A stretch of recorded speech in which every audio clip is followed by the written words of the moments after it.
welcome back to the Viking Update Show. We finally have some action, even if it's just Kwesi and KOC talking at a mic. That is the beginning of this long process that will lead up to the regular season. It's also happy talk season. It's time when everything sounds good coming out of everybody's mouths, but realities can be different. So we're going to get into some of our concerns for this Vikings roster and season. Then we're going to get into some details. We're going to talk about Harrison Smith, some of the key injuries, Josh Metellus, JJ, both JJs. We'll get into all that here on the Viking Update Show. He's John Krawczynski from The Athletic. I'm Jim Souhan from the Star Tribune. The Viking Update Show is presented to you by Giggly THC Beverages and Onyx Hunt. Also, we're coming to you from the Aquarius Home Services Studio. Scott for Aquarius. Summer's all about fun, not flickering lights and faulty plumbing. From fixing that runaway toilet and not so hot water heater to installing generators for whole home backup power, Aquarius has your back. Right now, get $98 off any electrical or plumbing repair. Fast, friendly, and ready to rescue your summer from household chaos. Aquarius. Local, trusted, family-owned, and earning the right to be recommended. Schedule today at AquariusHomeservices.com. Hi, everyone. This is Dawn Mitchell with a reminder. Please tune in to our podcast every week, Dawn of Sports. You can find it on Talk North Podcast Network. All right, John. So before we get into the details and what was said earlier this week, I just wanted to say that I do think this is a really good roster. I really do think it. And I also think there's a kind of a disconnect between what national people think of this team and I think what people who are closest to the team think of this team. For all my optimism about this team, though, nothing ever goes perfectly right. And there are some worries on this roster and with this franchise. What is your primary concern as training camp gets rolling here? Yeah, I think mine is just cornerback, defensive back. I think that, you look at all of the spots, all of the other position groups, aside from quarterback. We've talked about that. We will continue talking about that the whole way. But offensive line, running backs, receivers, tight ends, defensive line, linebackers, like all of those groupings, I feel really, really good about. And I think that there is no sort of suspension of disbelief that you need to say that those groups are all going to be very productive, very reliable, barring some kind of injury, some kind of major injury for them. But with cornerback, I just think that there is more of a concern that they have enough horses to compete for a 17-game season. I mean, I love Murphy. I do like Rodgers and signing him, but then you look at is Blackman going to be back and ready? If he is, great. If not, I don't know. McGlothern, you have these other names that have not done much at all, on an NFL field or are coming back from injuries, and Okuda, like all those guys that you just have to feel like they need things to click into place. So they need to get just a little bit lucky in that room. And it's such an important grouping in the modern NFL that if you falter there, you could struggle to get stops. And so that's the one that I look at and just like, do they need another body? Do they need another vet? Do they need someone to get them through? That's my biggest concern right now. And you made me think of the roster in a different way.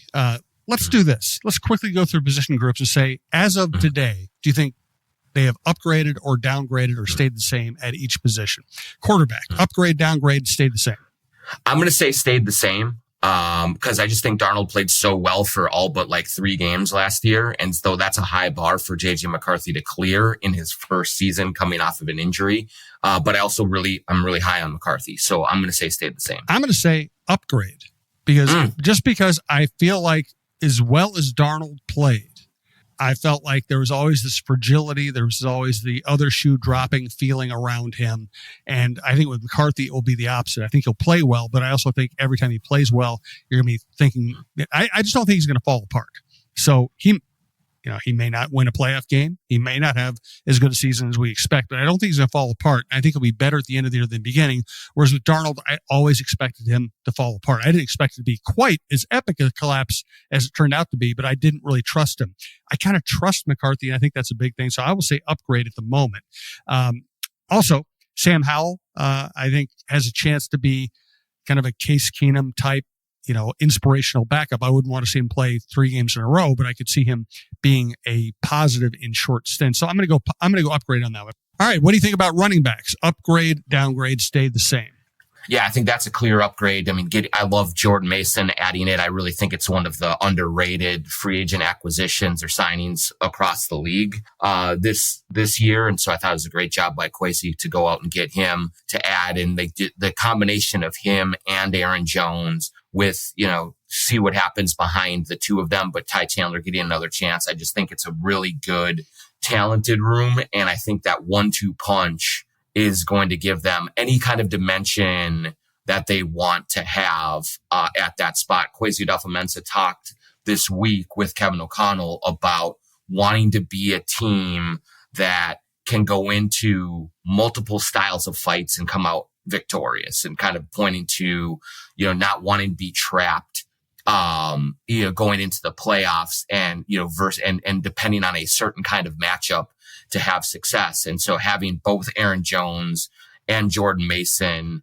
at running back just really gives you a great chance to be able to fight in different ways and come out on the winning end of it.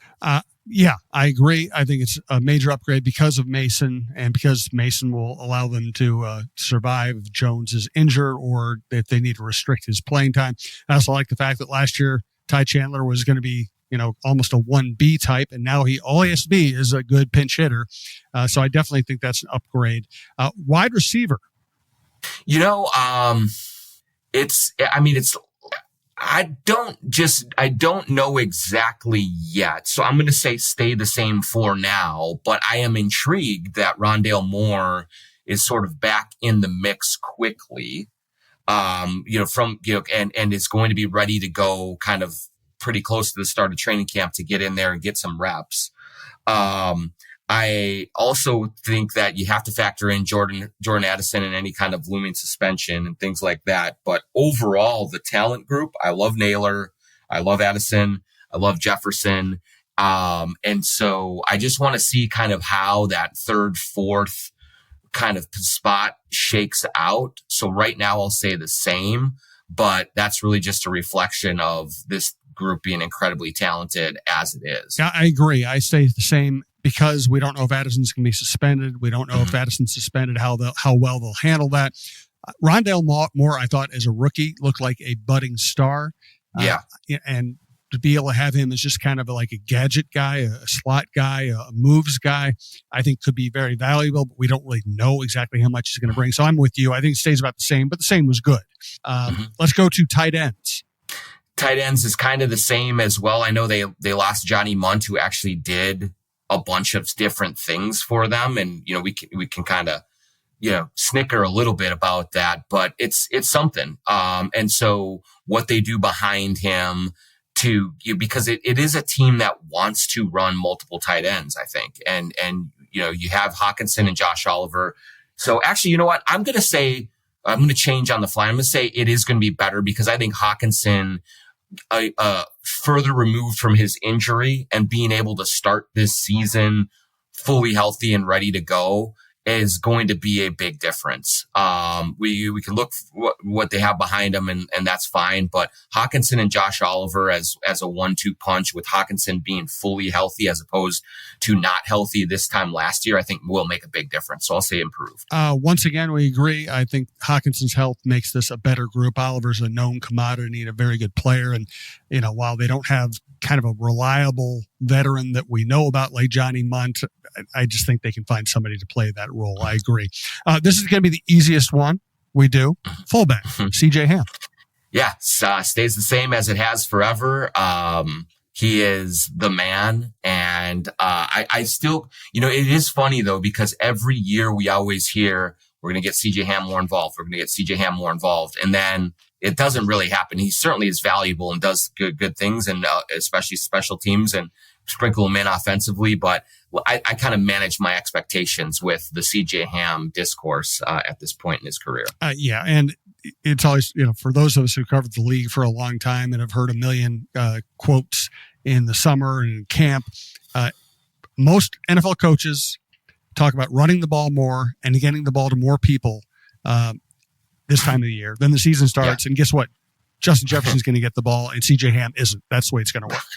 That's the way it works. I understand coaches with their best intentions and maybe telling the players who they know work the hardest that you're going to get these chances. You've earned it. Well, when push comes to shove, you're going to jump into the Ferrari and not into the F-150 and just go forward. Yeah. Agree completely. All right. We have a few more positions to get to, all the defense, of course, and we're going to get to what we heard earlier this week out at TCO. I want to tell you, though, about Gigli.com, Gigli.com. Use the promo code GigglyNorth to get up to 50% off your first order. After that, just if you follow Gigli on social media, you'll find more promo codes. Last night, sitting around, kind of, I have a weird schedule. It's kind of a half of a day off. Just watching some sports, hanging out with my wife who watched the TV show, just sitting there with the dogs. And I wanted something, but I didn't want alcohol at this particular time. I knew I had a busy day today. I didn't want to have any lethargy or headaches or anything else. So I cracked open a Gigli. Last night I had the blueberry lemonade with 5 milligrams of THC because I'm kind of a lightweight, even when it comes to this stuff. Tasted great. A lot of volume, it's a large can. You put ice in there. It's going to last you a long time. Led me to feeling kind of nice and sleepy by the time it was bedtime. Woke up feeling great. Low calorie, healthy, ashwagandha and ginseng. I just feel better when I drink this stuff. So I drink it a lot. I highly recommend it. You try it. Try the variety pack for the cocktails. Try the different teas. You might like the seltzer. They also have some snacks, whatever you like. Use the promo code GigglyNorth to get your discount and check it out because I love it. I think you will too. I also want to tell you, especially this time of the year, about Onyx Fish. The weather's warming up. That means it's time to put your augers away and it's time to grab the boat. Let Onyx Fish help you find the next best bite. The Fish app offers the most comprehensive fishing tool for increasing your success. Use the Fish app to find new places to fish and sort lakes by species, abundance, trophy, and keeper potential. Onyx Fish also shows you hot spots, lake by lake regulations, and private and public land ownership information. Download Onyx Fish on the App Store or go to onyxmaps.com/fish to get more information about the app that is changing the game on ice. All right, let us get to the offensive line. Well, I mean, this one actually might be the easiest, Jim, true. Right? I mean, adding Ryan Kelly and Will Fries and having Will Fries cleared and ready to jump back into things right away at the start of camp, as O'Connell hinted at in his remarks on Tuesday. I just think that's enormous. I think, Darrisaw, we will see just how he progresses through training camp, but all indications are that by the time things are really ready to go, I think he's going to be, right there, which is a remarkable recovery for him from his major injury. And then you add Donovan Jackson, you have Blake Brando behind him if you need him. You have Brian O'Neill. I mean, you just have a group that feels like a real unit and a real veteran group that can help a young quarterback get through the early parts when the game is just moving a million miles an hour, and they're going to help to open holes in the running game even more. I just think it's going to be a vastly improved offensive line from side to side, tackle to tackle. Yeah, no question about it. Obviously, they need some injury help, but we can say that about every team, every position. Of course, you need injury luck. Blake Brandle's a pretty good player, and now he's your number one backup instead of somebody you're completely relying on for every snap. That is a major upgrade, and the added bulk is going to be a big deal. Bradbury was not a bad player. He just couldn't match up against certain people physically. Now there are people who can match up physically, and Donovan Jackson could be a road grader. And that would certainly, it will certainly change the look of this offense, especially inside the 20. If you have Jordan Mason running behind, and if Donovan Jackson is as good as we think he might be, that would be a different look for this team. A hugely different look. And I do think we really haven't yet talked a lot about Donovan Jackson. I'm sure we will more as camp goes on and as we get into the preseason, I'm just really excited to see kind of what he brings to the table. I love when teams take offensive linemen from power schools, from big time programs like Ohio State, and that have played in big games, have practiced against blue chip defensive linemen, have done all of those things. And I just think that I'm excited to see what Jackson brings to the table that way, from a competitive standpoint, from just from a physicality standpoint. I think he's going to be one of those guys that increases the orneriness level of those guys up front and really does kind of bring a different attitude to it. And so we will see. But that's the one spot that I'm looking at more. Like, I feel like we know what we're getting from Darisaw, from O'Neal, even from Fries and Kelly, two veterans who have been in there and done that for a long time. Jackson seems to be the one that, if he really becomes sooner than later a very good to great offensive guard, that can really raise the ceiling on what this group can do collectively. And if he struggles, that's also, they have Brandel behind him, but that's going to kind of make Kevin O'Connell work a little bit more than probably what he wants to. So you'd like to see Jackson just settle in and become the guy there and see what he brings to the table that way. Yes. Let's save defense for next week. These are some other things we want to get to, more current events we want to get to today. First of all, I want to tell you about my friend Scott Dayton and his shop, twillmn.com, Twill in the Edina Galleria. Easy in, easy out, easy parking. You're in a place with a great bookstore. You're in a place where, with great food, great restaurants. But of course, the highlight for me is going to Twill. Very knowledgeable people. Very pleasant people. It's the best shopping experience you can have in the Twin Cities. It's the best men's clothing store you can have. Right now, they are also having their summer clearance sale. They don't have many sales. Take advantage of it. Up to 40% off. And everything I own, I got at Twill and I paid full price for. And if I had a chance to buy stuff at 40% off, I would certainly take advantage of it. Right now, I'm wearing a Peter Millar golf shirt. I'm wearing a Johnny O baseball cap. I'm wearing Brax slacks. I found, pretty much, this is a big summer for me. My daughter's getting married. I've had other events I've gone to this year. We've had live shows for TalkNorth.com. And every time I go out the door and I want to look good, I wear Twill. You should get in on that too. twillmn.com. Sign up for their email updates if you like. Check the website every once in a while, but just drop by. They're nice people. They're very relaxed. Even if you just want to go and say, hey, you listen to the podcast, thanks for sponsoring, they would love to see you. So check out twillmn.com. Also want you to hear from Talk North star Michael Russo for Clamshell Beach Resorts. Hey, have you been dreaming of a lake cabin lifestyle with boating, fishing, and family fun in northern Minnesota? Well, lately I've thought a lot about how cool it would be to have a getaway like so many Minnesotans. And if you're like me, you probably think that owning your own lakeside getaway is beyond your budget. Well, if you think lake cabin real estate prices keep going up, well, think again. This is Russo, and I'm here to tell you there is an affordable way to enjoy a cabin lifestyle and all that goes with it. And yes, I said affordable. I founded a Clamshell Beach Resort, which is located on the Whitefish chain of 14 lakes for you and your family to enjoy. Here's how. Clamshell has lake homes that offer deeded fractional ownership, and the keywords there are deeded and fractional. You own it. Imagine having 5 weeks a year to enjoy Clamshell with its beaches, pool, and lodge that's full of kids' activities. Is golf your game? There's a great golf course right across the road. Like winter sports? Well, you can go ice fishing, cross-country skiing, or snowmobiling right out the door at Clamshell. And there's no maintenance, no grass mowing, no snow removal. It's done all for you. And you can own a share of Clamshell Beach Resort at an affordable price. To learn more about ownership opportunities at Clamshell Beach Resort, go to cottagesonwhitefish.com or contact Pat Egan at 612-220-9819. That's cottagesonwhitefish.com or Pat Egan at 612-220-9819. Use the promo code TalkNorth15 to get 15% off at Natrium and Natrium.com. Natrium has the big shop in St. Louis Park. Natrium.com, Natreum, for gummies, drinks, balms, gut oils, quick stress relief, sleep aids, joint relief, joint pain relief, muscle pain relief, relaxation, fun. Check it out. They have everything you would want. Go to the store, then you can order at Natrium.com. And again, promo code TalkNorth15 for 15% off. All right. So it was interesting to hear Kwesi talking about Harrison Smith. I mean, yeah, it was like the coolest part to me of their availability this week was, of course, there's a lot of Jerry Jim McCarthy talk, as there should be.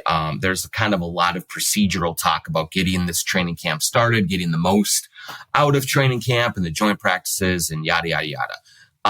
But at the end, my old teammate at the AP, Dave Campbell, asked Kwesi a really interesting question. He just said, basically the gist of it was paraphrasing that, Kwesi Adolfo-Mensah is an executive with deep roots in analytics and data, and he uses a lot of that to help make his evaluations and help him make roster decisions and all of those things. And the question basically was, how do you account for a player like Harrison Smith, who certainly is defying all of the analytics, what generally speaking players of his age, can do on an NFL field, and how you evaluate that against the vast majority of sample size that says at Harrison Smith's age, you're done as an impact player in the league, and you're probably done as a player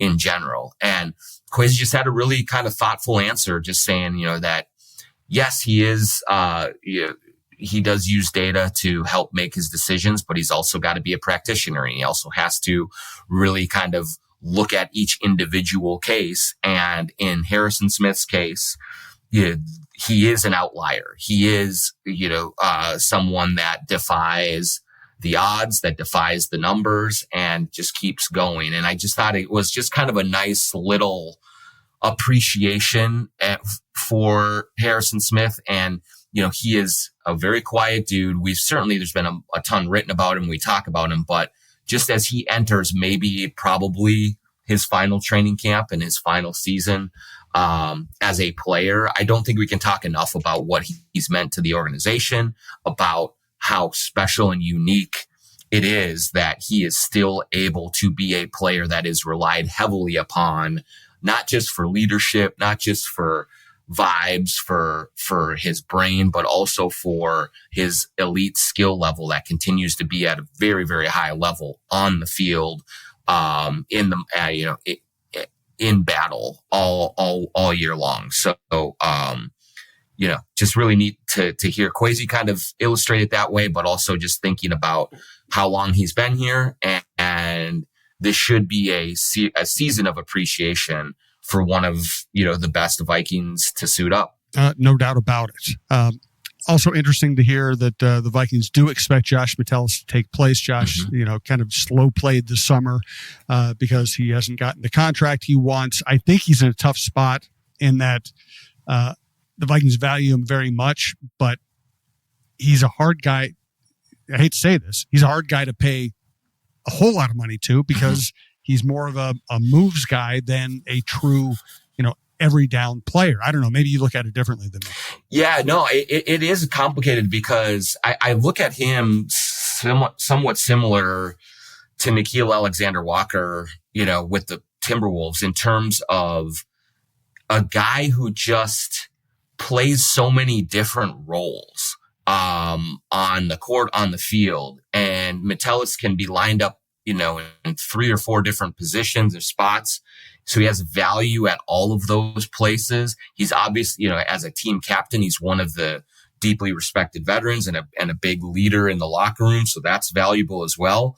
But also he's not a shutdown corner. He's not a pass rusher. He's not, kind of the glamour positions on the defense. But I also don't think that this defense is anywhere close to what it has been if Metellus isn't out there. And if Brian Flores can't get crazy and weird and throw him all over the field and mess with a quarterback's, just kind of decision-making process and hide and disguise and do all of those things. He's incredibly, incredibly valuable to what the Vikings are doing every single play on defense, but how do you sort of establish a numerical value for that? That's where it is a little bit harder. And that's why even though, Kwesi said he will be back out there, you always got to watch things like this because, a player like that is very prideful and has earned money. And if it doesn't come right away, or if there are these complicating factors, he doesn't want to hear that. And so, how that kind of affects things for one of the players who is so important to the vibes of this roster is just going to be something to keep an eye on as camp starts here. Yeah. And that is another factor here. This is not, this is like one of those ideal organizational players. They'll do anything for you. He's got a great personality. He's been the media personality of the year, whatever they call it, because he treats everybody well.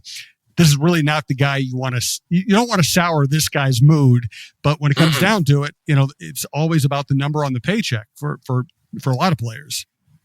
Yeah. And then like, if you want to put yourself in Metellus' shoes and Metellus' agent's shoes, what they will clearly be saying is, look, I am a unique player. And I am incredibly valuable to this defense because of all the different things that you can do. But if from Kwesi's perspective, you look at it and say like, okay, like, but how do we slot this into, if he was just a cornerback, if he was just a safety, if he was just a linebacker, like it would be much easier to say, okay, here's what the linebackers generally get paid. Here's what the cornerbacks get paid. Here's what the safety gets paid.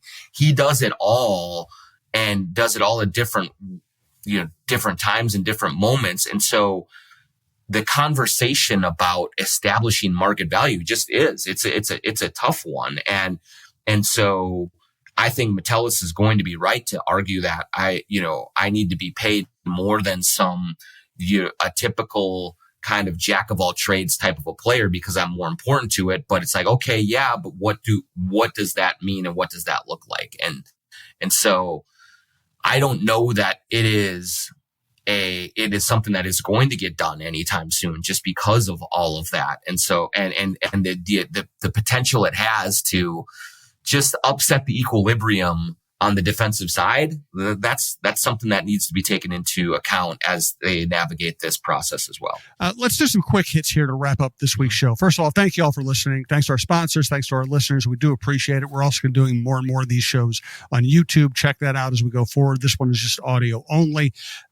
But hey, thanks to everyone who's helped Talk North get it where it is. Also check out the John Krawczynski Show. John's great work on the Timberwolves and the NBA.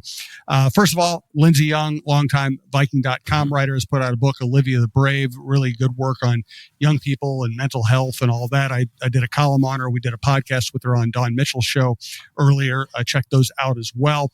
Also want to congratulate Brian Asamoah for going over to Ghana and bringing Aaron Jones and kind of bringing football to one of his ancestral homes. And I don't think there's anything to break down here. I feel terrible that Everson Griffin continues to go through the problems he's going through. The older I get, the more I appreciate all the difficulties that mental health and perhaps addiction bring. I'm not going to hammer on him. I have nothing negative to say about him. I just, when he's right, he's a great personality to be around. I hope he can get right again.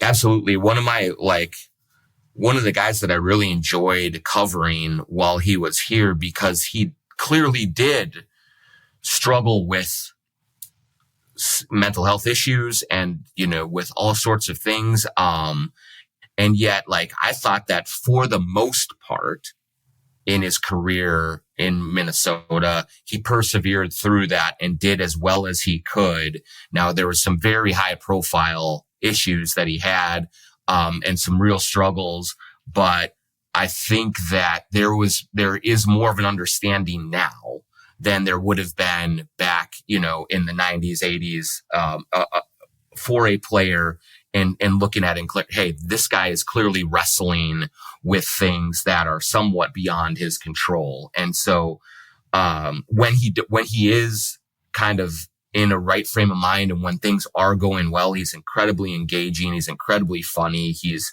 a bright dude who works hard, and you could tell that when he was here, he wanted to do the right thing. He wanted to be the guy who was relied upon, who did, kind of handle his business, and do things the right way. And so for this latest episode, it's just like, well, probably another one of those cases where just things got a little bit out of his control and he got sideways. And I hope that he can kind of be brought back, and get the help that he needs and whatever kind of treatment that he needs to get back on the straight and narrow, because when he is all set, like just a wonderful person, and a cool dude to be around, but clearly a guy who really grapples with some really serious stuff, and we're just hoping that it works out for him. Yes, that's a good way to end. Best of luck to Everson Griffin and anybody who deals with those kinds of issues and those kinds of problems. We all have people like that in our lives. We all deal with it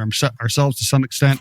So best of luck to him. Thanks to John. Thanks to everyone who listens. Thanks to our producers at TalkNorth.com. We'll talk to you next week.